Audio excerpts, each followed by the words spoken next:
Given that there's a large phylogenetic and ecological gap between fish and humans, there's very little opportunity for disease transmission. Relatively few diseases are host-adapted.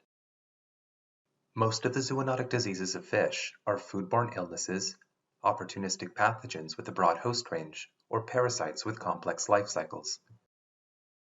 People who are predisposed to infection include people who work with fish and people that consume fish.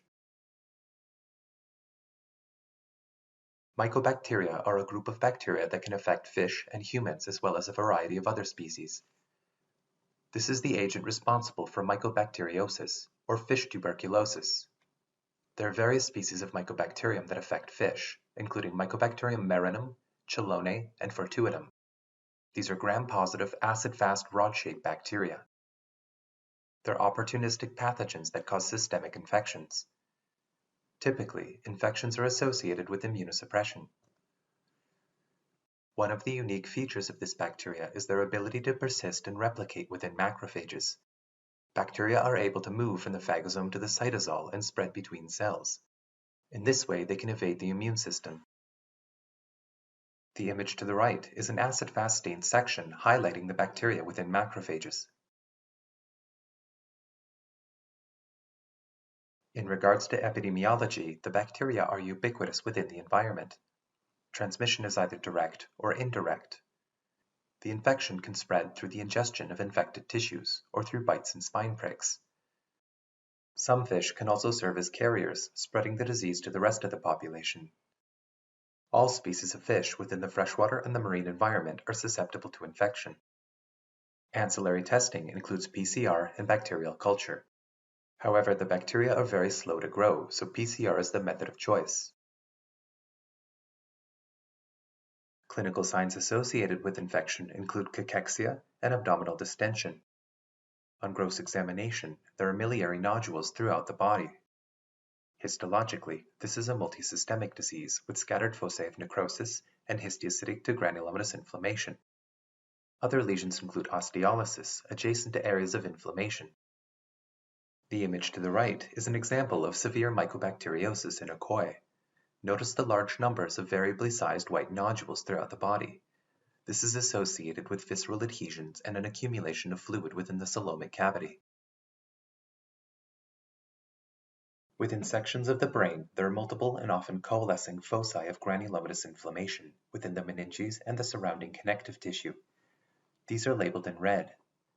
Notice the fragment of bone adjacent to the affected area. Infection is often associated with osteolysis and skeletal malformations. Similar foci of granulomatous inflammation are scattered throughout the liver. Many of these granulomas contain a necrotic core, some of which are mixed with aggregates of pigment consistent with lipofuscin. This is labeled in red. In this section, you can see large numbers of rod-shaped bacteria within the necrotic core. Acid-fast staining can be used to help identify the species. The transmission of Mycobacterium from fish to human can occur in a variety of ways. One of the more common ways is via inoculation. Fishermen can develop this lesion by handling spiny fish. Another way is through the exposure of open wounds to contaminated water. Sources of exposure include swimming pools, fish ponds, and aquariums. In regards to human pathology, the most common lesion is cutaneous granuloma. These can be associated with ulceration. Other lesions include lymphadenitis, arthritis, tenosynovitis, and osteomyelitis. Systemic infection is rare, however it can occur in immunosuppressed individuals. The image to the right is an example of an ulcerated cutaneous granuloma. There are a number of means of preventing the spread of mycobacteriosis. Culling an infected population can reduce the risk of transmission. Disinfecting equipment is an effective means of biosecurity. This would include disinfecting fish tanks and substrates when setting up an aquarium. Wearing personal protective equipment when handling fish can reduce the risk of inoculation. Swimming in fish ponds is generally ill-advised. In regards to treatment, mycobacteria are naturally resistant to various antimicrobials. Recommended antibiotics include clarithromycin, trimethoprim, and ciprofloxacin. Skin infections are much simpler to treat than deeper infections. For this reason, it's important to treat the infection as soon as possible. Streptococcus iniae is the agent responsible for streptococcosis. This is a gram-positive coccoid bacteria that's arranged in long chains. It's an opportunistic pathogen that causes systemic infections, with a predilection for the central nervous system. Associations include crowding and elevated temperature. In regards to epidemiology, transmission is either direct or indirect. Some fish can serve as carriers. Outbreaks are typically associated with elevated mortality. Various species of fish in the freshwater and marine environment are susceptible to infection, including tilapia, rainbow trout, and barramundi. Infections in the marine environment are less common. Ancillary testing includes bacterial culture and PCR. The image on the bottom right is an example of a systemic infection in a fish. The heart on the left has large numbers of miliary nodules throughout the myocardium. The heart on the right has severe fibrinous pericarditis. Clinical signs associated with infection include abnormal behavior, exophthalmia, darkened skin, and lethargy. Examples of abnormal behavior include circling and disequilibrium. On gross examination, lesions include widespread petechial hemorrhage, particularly along the base of the fins. Histologically, this is a multisystemic disease characterized by bacteremia, widespread necrosis, peritonitis, and pericarditis. Given the tropism of this bacteria for the central nervous system, other common lesions include meningoencephalitis and endophthalmitis. The image to the bottom right is an example of a fish with disequilibrium. Within sections of the brain, there's extensive pleocellular meningoencephalitis. In other sections of the brain, there are foci of encephalomalacia. These are associated with hemorrhage and histiocytic infiltrates containing large numbers of intracytoplasmic bacteria. This is labeled in red. Within the section of the eye, there are large numbers of macrophages within the choroid gland, frequently containing intracytoplasmic bacteria. The choroid gland is a highly vascularized structure along the base of the retina that is particularly prone to embolization. For this reason, it's a good place to look for evidence of systemic infection. The transmission of Streptococcus iniae from fish to human typically occurs via inoculation. This can occur through the improper handling of fish. In regards to human pathology, the most common lesion is cellulitis. Other lesions include lymphadenitis, vertebral osteomyelitis, spinal abscesses, and systemic infection. Systemic infections are rare and typically associated with immunosuppression. Wearing personal protective equipment when handling fish can reduce the risk of transmission. There are a number of antibiotics that can be used to treat infection. These include penicillin, ampicillin, cloxacillin, and erythromycin. Erysipelothrix rhusiopathiae is the agent responsible for erysipelas. This is also known as fish handler's disease. It's a gram-positive rod-shaped bacteria. In fish, there's no associated pathology. In regards to epidemiology, it's a commensal organism within the mucus layer of the skin of fish, and it's present in both the freshwater and the marine environment. Transmission from fish to human is typically via inoculation. This can occur through the improper handling of fish. In regards to human pathology, the most common lesion is cellulitis. However, systemic infections can also occur. This is often associated with valvular endocarditis. Photobacterium damselae is the agent responsible for fish pasteurellosis. This is a gram-negative rod-shaped bacteria. Infection is associated with elevated temperature. In regards to epidemiology, transmission is either direct or indirect. This is a disease of the marine environment. There are two subspecies, each with its own pattern of disease. Photobacterium damselae subspecies piscicida is a primary pathogen. Outbreaks are associated with high mortality. Susceptible species include yellowtail and black sea bream. Photobacterium damselae subspecies damselae is an opportunistic pathogen. Susceptible species include turbot and yellowtail. It can also cause infections in sharks in an aquarium setting. Ancillary testing includes bacterial culture. With subspecies Piscicida, clinical signs include darkened skin and inappetence. In regards to pathology, this is a multisystemic disease resulting in widespread granulomatous inflammation and hemorrhagic septicemia. With subspecies damselae, clinical signs include darkened skin and inappetence. In regards to pathology, common lesions include ulcerative dermatitis, hemorrhagic enteritis, and hemorrhagic septicemia. The images on the right are examples of petechial hemorrhage within the gastric mucosa as a result of hemorrhagic septicemia. The images below are from a case of infection in a black-tipped reef shark. The primary lesion was marked necrotizing hemorrhagic enteritis. The entire length of the intestine was filled with clotted blood. Within sections of the intestine, there's marked transmural necrotizing enteritis. The intestinal tract is devoid of viable epithelium, and all of the intestinal folds are atrophied with necrosis of the lamina propria. These are labeled in red. There's a large amalgam of sloughed epithelial cells and frank blood within the intestinal lumen. Within sections of the brain, there's marked pleocellular and hemorrhagic meningitis, with scattered fibrinocellular thrombi. This is labeled in red.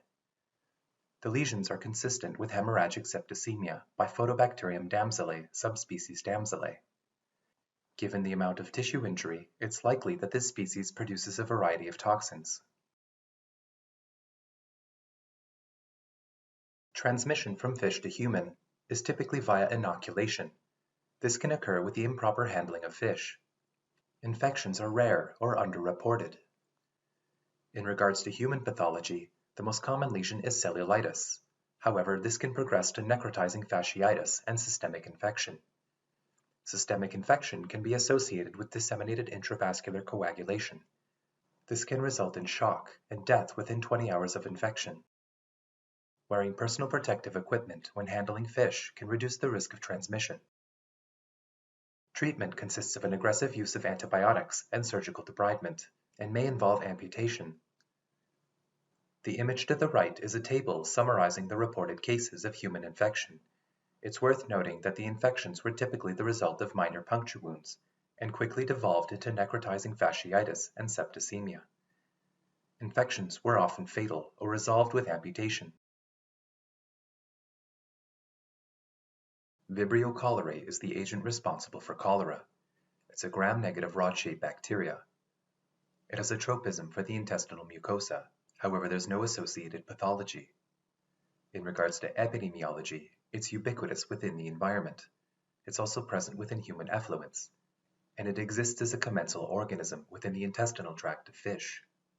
Various species of fish can be carriers of this bacteria in both the freshwater and the marine environment.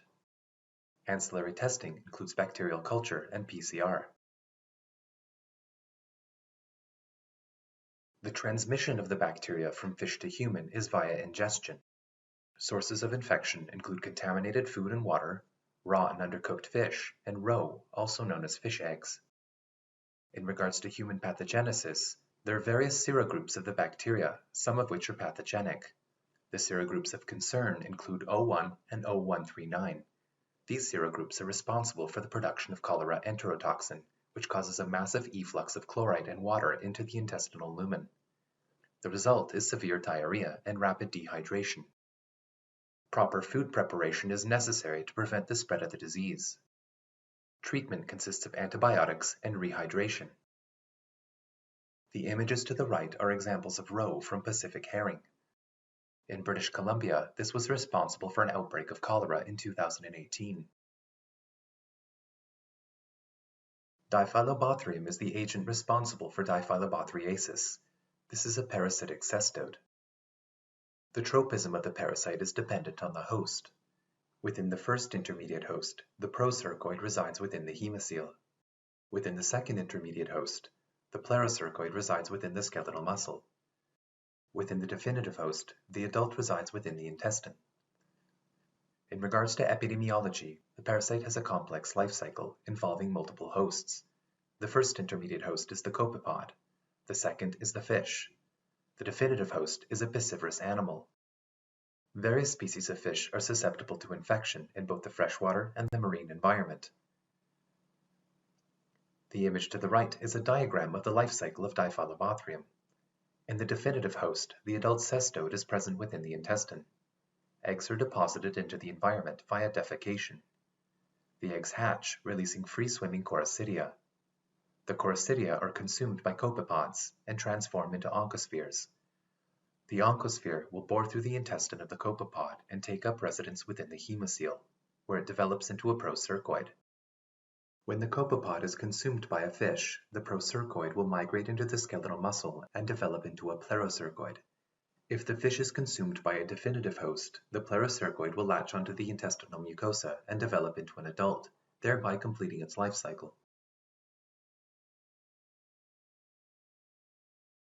Clinical signs associated with infection include abnormal behavior and lethargy. Examples of abnormal behavior include disequilibrium. On gross examination, the lesions will vary depending on the severity of the infection. Examples of lesions include ascites, hemorrhage, visceral adhesions, and plerocercoids. The plerocercoids can exist within a variety of tissues, including the gastrointestinal tract, the liver, the mesentery, the abdominal cavity, and the skeletal muscle. Histologically, there are scattered migration tracts in various tissues, which are characterized by tissue trauma and hemorrhage. In chronic infections, the plerocercoid may be surrounded by a fibrous capsule. The image to the right is an example of a plerocercoid within a section of the liver. In Canada, there are a variety of species with zoonotic potential. Each species has a varied host range and a varied geographic distribution. Diphyllobothrium latum is responsible for 10 to 20 million human cases globally. Cats and dogs serve as the definitive host for this parasite, whereas perch, pike, and burbot serve as the intermediate host. With Diphyllobothrium dendriticum, there are various species of bird and mammal that serve as the definitive host. Likewise, there are various species of fish, especially salmonids, which can serve as the intermediate host. With Diphyllobothrium ursi, bears will often serve as the definitive host, and sockeye salmon will serve as the intermediate host. Diphyllobothrium nihonkai hens is almost exclusively in Japan. Dogs and bears typically serve as the definitive host, whereas salmon serve as the intermediate host. The image on the top right is an example of an encysted plerocercoid larva within the abdominal cavity of a fish. This is the stage of the parasite that is infectious for the definitive host. So if you see it, don't eat it. Transmission of the parasite from fish to human is via the consumption of undercooked meat. In regards to clinical signs in humans, most infections are asymptomatic. However, in some cases there may be abdominal discomfort and weight loss. Diagnosis is via parasite morphology, specifically the morphology of the proglottids and the eggs. Other tests include PCR. Proper food preparation can reduce the risk of transmission. Treatments include antihelminthics. Examples include praziquantel. The images to the right illustrate the various morphological features of the parasite if there is need to identify it in practice. The eggs are operculated, and the scolex has muscular folds instead of hooks. The ovary, which is stained in black, is bilobed, and the genital pore is situated along the center of the proglottid. Anisakidae is a group of parasitic nematodes and the agent responsible for anisakidosis. The tropism of the parasite is dependent on the host. In the definitive host, the adults reside within the stomach. Within the second intermediate host, the larvae reside within the skeletal muscle and the liver. Within the first intermediate host, the larvae reside within the hemocoel. In regards to epidemiology, the parasite has a complex life cycle involving multiple hosts. The first intermediate host is a copepod. The second is a fish.